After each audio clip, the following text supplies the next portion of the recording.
वो क्षमा को धारण करता है। वही बलवान है जो क्षमा को धारण करता है।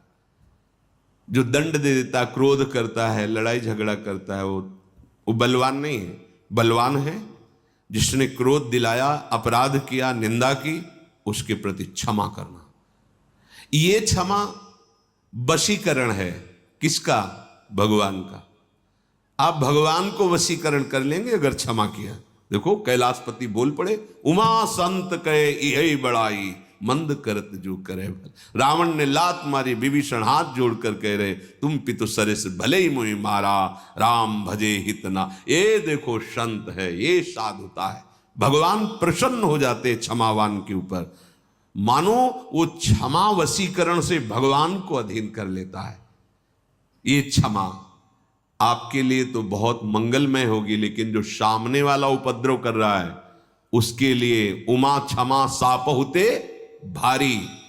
आपको ऐसा सोचना नहीं, तभी क्षमा टिकेगी, पर इसका फल होगा। कोई कह दे कि अगर उसको दंड नहीं देंगे तो मनमानी आचरण करता रहेगा, नहीं, आपका क्षमा उसको दंड दे देगा। उमा क्षमा सापहुते भारी, अपने कर्म जाए अपकारी। वो अपकार करने वाला तो अपने कर्म से ही नष्ट हो जाएगा। तुमने जो क्षमा की वो सांप से भी बढ़कर उसको दंड देगी, पर तुम्हारा मंगल हो जाएगा। क्षमा से सब कुछ सिद्ध हो सकता है। क्षमया किम न साध्यते, तुम जो चाहो क्षमा से प्राप्त कर सकते हो। जब आप क्षमा नहीं करते तब आपका पुण्य भजन क्षीण होने लगता है, क्योंकि जो सोचोगे इसको दंड होना चाहिए, अगर वो दंड मिला तो आपकी पूंजी से जा रहा है ना वो, और क्षमा कर दिया तो पूंजी सुरक्षित और भाव भगवान को वश में करने वाला बन जाएगा। आप किसी को क्षमा करके देखिए, पर आप किसी और को क्षमा नहीं कर सकते, अपने को क्षमा कर सकते हैं।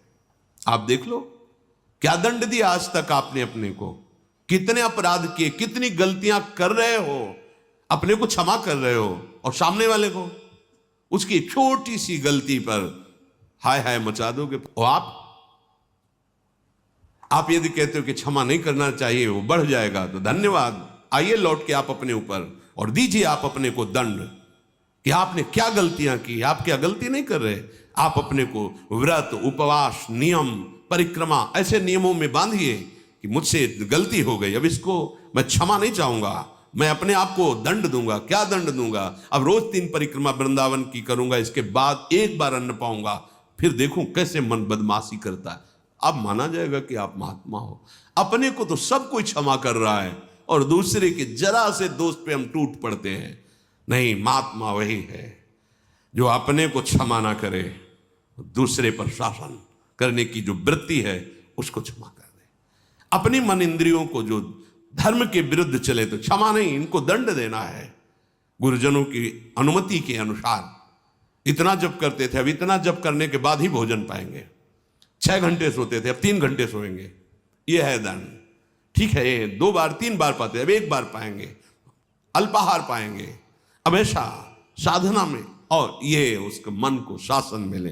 अब आप जो आपकी अध्यात्म गति बढ़ती, पर हम अपने को तो क्षमा करते चले जा रहे हैं, और दूसरे के लिए क्षमा शब्द आने पर तर्क रख देते हैं कि फिर तो बहुत बढ़ जाएगा। ये लौट के आप भी तो सोचो अपने लिए।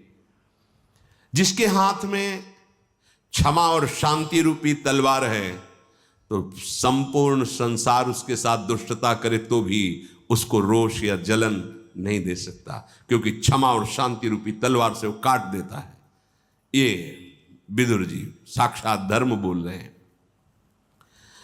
ये समुद्र पर्यंत सारी पृथ्वी में 2 प्रकार के लोग नष्ट हो जाते हैं। एक वो जो गृहस्थ होकर अकर्मण्य हो जाते हैं, कायरता धारण करके कार्यों में, कर्तव्य कर्मों में प्रवृत्त नहीं होते। फिर क्या होगा? फिर अकर्तव्य कर्मों को करोगे। इसीलिए इस साधना से, महापुरुषों के वचनों से, कि वो ऊंचाई नहीं प्राप्त होती, पर साधना से असाधन छूट जाता है।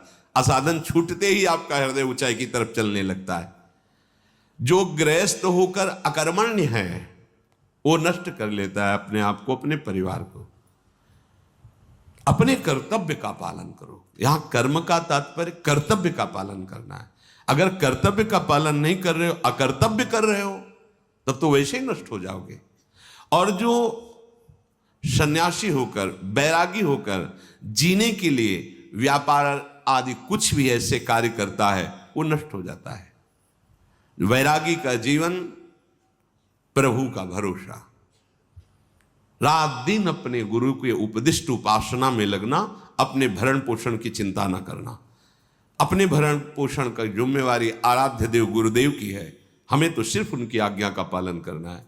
किसी भी तरह का कोई ऐसा कार्य न करना जिससे हम ये माने कि इसके द्वारा हमारा भरण पोषण होता है।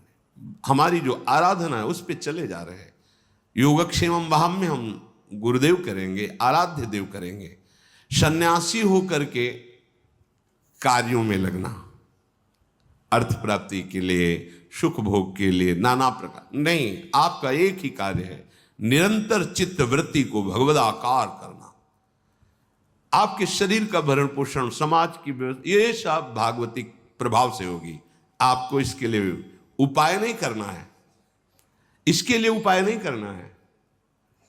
अपने सारी की सारी ऊर्जा शक्ति भजन में, भगवत चिंतन में, और उसी से जगत मंगल, सर्वे भवन्तु सुखिना। हमारे भजन का फल सर्वे भवन्तु सुखिना, सब सुखी हो, सब स्वस्थ रहे, सबकी बुद्धि धर्म में लगे, सब भगवान का भजन करते हुए आनंद को प्राप्त हो। हमारा उपाय केवल परमार्थ की वृत्ति, निरंतर भजन, निरंतर उपासना में लगे रहना। अन्य कोई ऐसे नौकरी व्यापार आदि ऐसा नहीं कि आप वैरागी वेश धारण किए हुए हैं और आप धनोपार्जन के लिए किन्हीं क्रियाओं में लगे हैं। नहीं नहीं, ऐसा नहीं, मर्यादा है। आप गृहस्थ हैं तो आप ऐसा, इसीलिए अगस्त्य जी ने इंद्रद्युम्न राजा को शाप दिया था, तुम राजपद कर्तव्य कर्म का त्याग करके किस ऋषि से आज्ञा ली, किस ऋषि से विरक्त भाव लिया, आप कैसे बैठे हो? तभी कहा जा हाथी हो जा, शाप दिया था। गृहस्थ होकर के अपनी मर्यादा से चलो, प्रभु का भजन करना, सेवा करना, नाम स्मरण करते हुए कर्तव्य कर्मों को करना, रात दिन मेहनत करो, कर्तव्य कर्म करो, समाज को सुख पहुंचाओ, परिवार को सुख पहुंचाओ, वो सब प्रभु को समर्पित कर दो, वही भगवत प्राप्ति करा देगा। गृहस्थ होकर अकर्मण्य होना और सन्यासी होकर के, विरक्त होकर के अपने भरण पोषण के लिए कुछ करना, कर्मण्यता ये नहीं। बैरागी तो निरंतर चेतना जागृत से लेकर मृत्यु तक हमारा एक ही उद्देश्य है, तपस्या, भजन, शांति, सारे जगत का मंगल। ये हमारी सेवा, ये हमारी सेवा है। इसके लिए नहीं कोई बड़े परोपकार, ये परोपकार नहीं, ये हमारी सेवा है, हमारे मालिक का आदेश है। खूब भजन करो, संयम से रहो और सबका मंगल, सब जगत का सुख का हेतु बनो। जो कठोर बोलता है, दुष्ट पुरुषों का आदर करता है, वो पतित हो जाता है। जो कभी कठोर नहीं बोलता, दुष्टों का संग नहीं करता, वो इस लोक में भी और परलोक में भी आदर पाता है। जो शक्तिशाली होने पर क्षमा करता है और बहुत धन ना होने पर भी दान करता है, दूसरों की सेवा में लगाता है, देवता लोग इंतजार करते हैं कि वो कब आएगा हमारे स्वर्गलोक में।